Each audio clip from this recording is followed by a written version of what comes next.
قرآن پاک کی ایک سورت ہے جس کو کہا جاتا ہے سورہ کہف.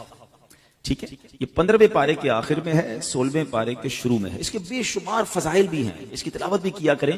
ہر جمعے کو کوشش کر کے اس کی تلاوت کریں کہ روایتوں میں آتا ہے جو ایک جمعے سے دوسرے جمعے کو دوبارہ پڑھتا ہے نا سورہ کہف, تو دونوں جمعوں کے درمیان اس کے لیے نور کر دیا جاتا ہے. یہ سورہ پاک مکہ مکرمہ میں نازل ہوئی. اس میں 12 رکوع ہیں, 111 آیتیں ہیں, 1577 کلمے ہیں اور 6360 حروف ہیں. سورہ کہف پڑھنے سے گھر میں سکون اور برکت نازل ہوتی ہے. حضرت برہ بن عازب رضی اللہ تعالیٰ فرماتے ہیں کہ ایک مرتبہ ایک صحابی نے سورہ کہف پڑھی تو گھر میں ایک جانور تھا, وہ بھی بدکنا شروع ہو گیا. انہوں نے سلامتی کی دعا دیکھی, سلامتی کی دعا کی اور غور سے دیکھا کہ کیا بات ہے, تو انہیں ایک بادل نظر آیا جس نے انہیں ڈھانپ رکھا تھا. ان صحابی نے اس واقعے کا ذکر جب نبی پاک علیہ الصلوۃ والسلام کی بارگاہ میں کیا تو پیارے آقا علیہ الصلوۃ والسلام نے فرمایا, اے فلاں قرآن پاک کی تلاوت کرتے رہا کرو, وہ بادل سکینہ تھا, وہ سکون کا بادل تھا جو قرآن مجید کی وجہ سے نازل ہوا تھا.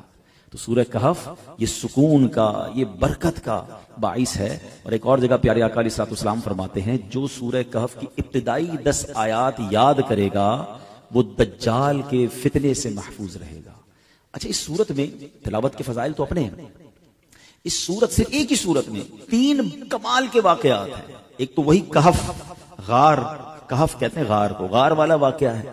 ایک اس کے اندر حضرت ذوالقرنین کا واقعہ, اللہ اکبر, پڑھنے سے تعلق رکھتا ہے. East and west and north تینوں جگہوں کا آپ نے سفر کیا, دنیا کے 3 کونوں کا آپ نے سفر کیا, اور جو آپ نے وہاں ایکسپیرینس کیا, کمال کی باتیں, اور ان کی پھر وہاں کیسے ملاقات ہوئی, یاجوج ماجوج کو کیسے پایا اور کس طرح اس کو جا کے انہوں نے بلاک کیا, یہ سارا واقعہ اس صورت میں موجود ہے. اور تیسرا اس میں واقعہ حضرت موسیٰ علیہ السلام اور حضرت خضر علیہ السلام کی جو ایک بڑی کمال کی ملاقات ہے, اس ملاقات میں کیسے کیسے واقعات ہیں. یعنی میں یقین کریں میرے پاس ٹائم ہوتا تو میں آپ کو سورہ کہف کے 3 واقعات سناتا, لیکن یہ سب چیزیں ڈیفائن کرنے کا مقصد یہ کہ یہ آپ کے اور میرے قرآن میں سب موجود ہے. اچھا, ایک اور بات بتاؤں کہ یہ اصحاب کہف پر یا اس واقعے پر جو بھروسہ یا ایمان یا عقیدہ ہے نا, یہ صرف مسلمانوں کا نہیں ہے.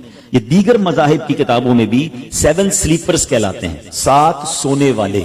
تو 7 سلیپرز وہ بورڈ لگے ہوئے اب بھی, تو وہاں پر دیگر مذاہب کے لوگ بھی آتے ہیں کیونکہ ان کی آسمانی کتابوں میں بھی ان اصحاب کہف کا ذکر موجود ہے. اب یہ کون تھے, یہ کیا تھے, اب ذرا یہ واقعہ سنیے گا, پھر میں انشاءاللہ اس کے تحت کیا سبق ملتا ہے ہم سیکھیں گے کیا, میں اس پر ڈسکس کروں گا. اصحاب کہف جو تھے یہ شہر افسوس کے شرفا تھے, بڑے نیک لوگ تھے. اچھا, شہر کا نام کیا نام تھا؟ افسوس. اور جو بادشاہ تھا اس کے معزز درباری بھی تھے, مگر یہ لوگ صاحب ایمان تھے, یہ بت پرستی سے بیزار تھے, یہ اللہ وحدہ لا شریک کو اپنا رب مانتے تھے. اچھا, وہاں پر جو بادشاہ تھا وہ بڑا ظالم بھی تھا اور بت پرستی کے لیے بڑا انفسائز کرتا تھا, جو بت پرستی نہیں کرتا تھا اس کو قتل کر دیتا تھا. اچھا, اس بادشاہ کا نام دقیانوس تھا. آج آپ کو ایک اور بات سمجھ آئے گی کہ ہم بعض اوقات کہتے ہیں یار یہ بندہ بڑی دقیانوسی باتیں کرتا ہے, تو ایکچولی دقیانوس جو یہ لفظ ہے یہ ایک بادشاہ کا نام تھا, اور چونکہ وہ ہزاروں سال پرانا بادشاہ ہے تو آج بھی اگر کوئی پرانی باتیں کرتا ہے, اولڈ ایج کی باتیں کرتا ہے, تو لوگ کہتے ہیں یار یہ دقیانوسی باتیں کر رہا ہے. ایکچولی یہ اسی کی طرف نسبت ہوتی ہے کہ دقیانوس نام کا ایک بادشاہ تھا, مگر وہ بڑا ظالم تھا. تو یہ لوگ جب دیکھا کہ یہ ہر مسلمان کو مار رہے ہیں, ہر ایمان والے کو مار رہے ہیں اور بت پرستی کے لیے ظلم کر رہے ہیں, تو ان 7 لوگوں نے کیا پلان کیا کہ ہم بادشاہ کے ظلم و ستم سے چھٹکارا پا کر شہر سے باہر چلے جاتے ہیں. وہ باہر گئے اور جا کر ایک ویرانے میں ایک غار میں جا کر انہوں نے پناہ لی. اس زمانے میں ہوٹل اور یہ بلڈنگیں تو ہوتی نہیں تھی, ہزاروں سال پرانی بات ہے. تو بہرحال اب یہ غار میں گئے اور وہاں پر جا کر آرام کیا, تھکے ہوئے تھے تو سو گئے. اللہ کی شان یہ ہے کہ وہ تقریباً 300 برس سے زیادہ عرصے کے لیے سو گئے. یہ سوئے تو اٹھے ہی نہیں. اللہ اکبر. اچھا, ادھر حالات بدلتے رہے.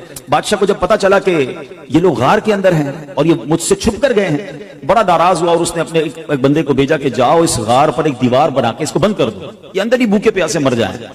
جس بندے کو یہ آرڈر دیا گیا تھا نا وہ تھوڑا سا خدا ترس آدمی تھا.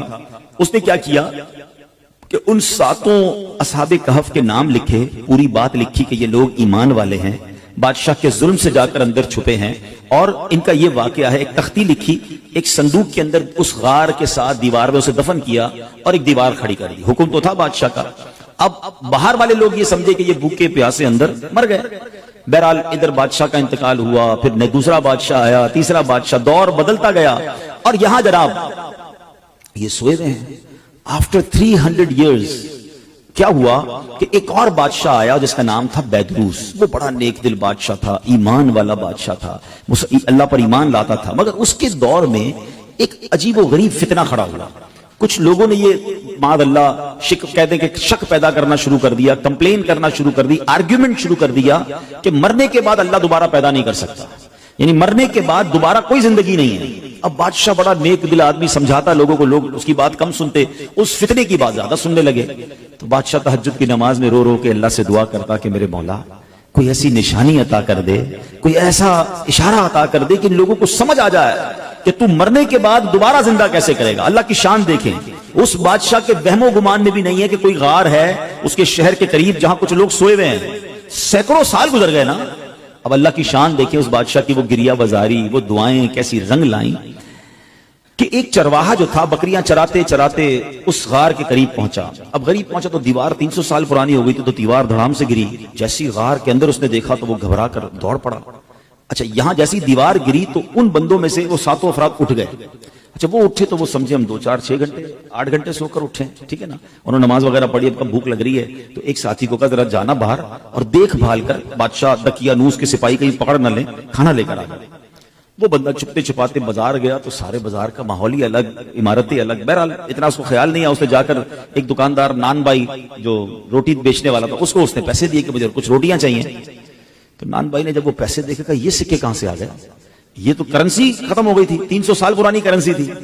تو کہا یہ پیسے تو ہمارے یہاں نہیں چلتے, کس زمانے کے پیسے لے کے آئے؟ بھائی یہی تو پیسے ہیں, کل تو ہم نے پیسے لے کے غار میں گئے, آج تمہیں دے رہے ہیں, تم کہہ رہے پیسے نہیں چلیں گے. اچھا یہ بتاؤ دقیانوس بادشاہ کہاں ہے آج کل؟ وہ جو اصحاب کہف میں سے ایک بندہ تھا وہ پوچھتا ہے کون دقیانوس, اس زمانے کا تو کوئی بادشاہ یہاں پر نہیں ہے. اب وہ حیران کہ بادشاہ کل تو ہم جا کے غار میں گئے, آج بادشاہ کی کوئی پہچان نہیں رہا, کرنسی ہماری چل نہیں رہی. ادھر وہ نان بھائی سمجھ گیا کہ یہ سینکڑوں سال پرانی کرنسی ان کے پاس ہے, ان کو لگتا ہے کوئی خزانہ مل گیا ہے. تو انہوں نے پکڑ کر اس بندے کو جو اصحاب کہف میں سے تھے پولیس والوں کے یا حکام کے حوالے کر دیا.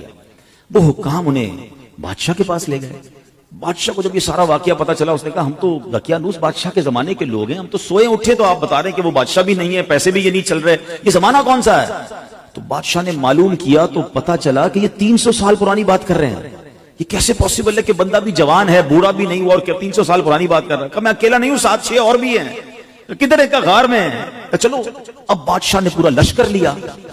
یقین تو بادشاہ کو بھی نہیں آ رہا تھا کہ یہ ہو کیا رہا ہے. اب پورے لشکر کو لے کر جب وہ غار کے قریب پہنچے تو ادھر جو غار میں لوگ تھے وہ سمجھ گئے کہ دقیانوس بادشاہ کے بندے آ گئے ہیں, ہمارا بندہ پکڑا گیا ہے, اب ہماری خیر نہیں ہے. وہ سجدے میں چلے گئے, وہ دعائیں کرنے لگے, استغفار پڑھنے لگے. مگر جب سپاہی آئے تو سپاہی بھی کوئی اور, بادشاہ بھی کوئی اور. کسی کو یقین نہ آئے ان کی باتیں. اب وہ تختی کام آئی. اب جب دیوار کھودی گئی تو وہ تختی نکلی اندر سے, جو 300 سال پہلے دقیانوس بادشاہ کے بندے نے, اس کے ملازم نے لکھ کر رکھی تھی کہ ان 7 بندوں کے نام یہ ہیں, اور یہ دقیانوس بادشاہ کے خوف سے جا کر اندر سوئے ہیں, اور یہ ایمان والے ہیں. اللہ اکبر. جب بادشاہ کو یہ پتا چلا نا, پہلے تو وہ گیا سجدہ شکر میں کہ اللہ تو نے میری پکار سن لی, ایسی نشانی بتا دی کہ بندہ مرنے کے بعد کیسے جیے گا.